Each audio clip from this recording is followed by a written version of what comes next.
The wooden roofs were covered with tin, I think to prevent being set ablaze by flaming arrows.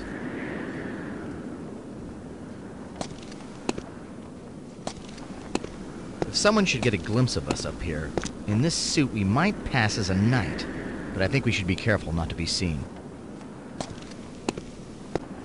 Those boulders were dropped on any Nimrod trying to climb the walls.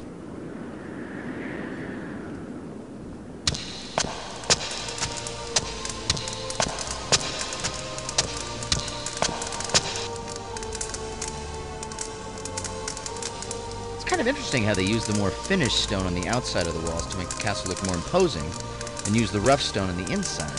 The space in between was generally filled with rubble and, oh, I don't know, annoying singing frogs and metal boxes.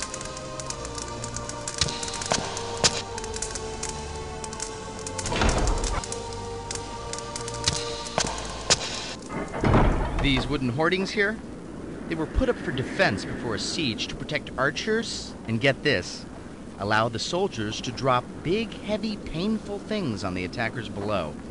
Charming, isn't it? This castle really was the jewel in King Richard's crown. He once wrote about Chateau Gaillard. How beautiful is my year-old daughter. When Philip Augustus had said that he would take this castle though its walls are made of iron, King Richard retorted that he would hold it if its walls were made of butter. Then King John the Soft Sword took over. When Philip was done with this place, you could pour it on your popcorn. When Philip Augustus heard about Richard's death in 1199, he set about retaking Normandy. And within 3 years, in October of 1203, he was knocking on Chateau Gaillard's door with a formidable army.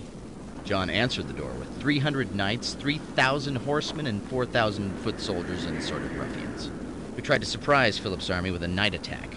Big mistake. He wasn't counting on the new cohesion and confidence of Philip's army in the light of Richard's death. They were slaughtered.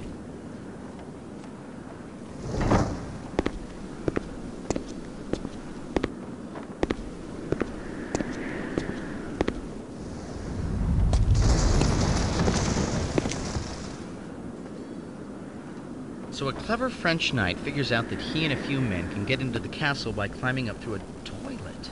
So right now they must be fighting it out at the main gate. By now there will only be about 60 English soldiers remaining anyway.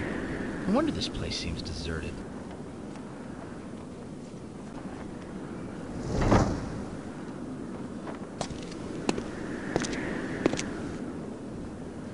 Ah, see that bridge to the inner bailey? This was the castle's one weakness. Under cover of the bridge, Philip Augustus's men managed to dig under the wall and collapse a section of it in what they called a sapping operation. When an attacker would sap a wall of a castle, they would dig a tunnel underneath the foundation supported by a wooden framework. They would then set fire to the wooden beams and the tunnel would collapse under the wall, bringing it down.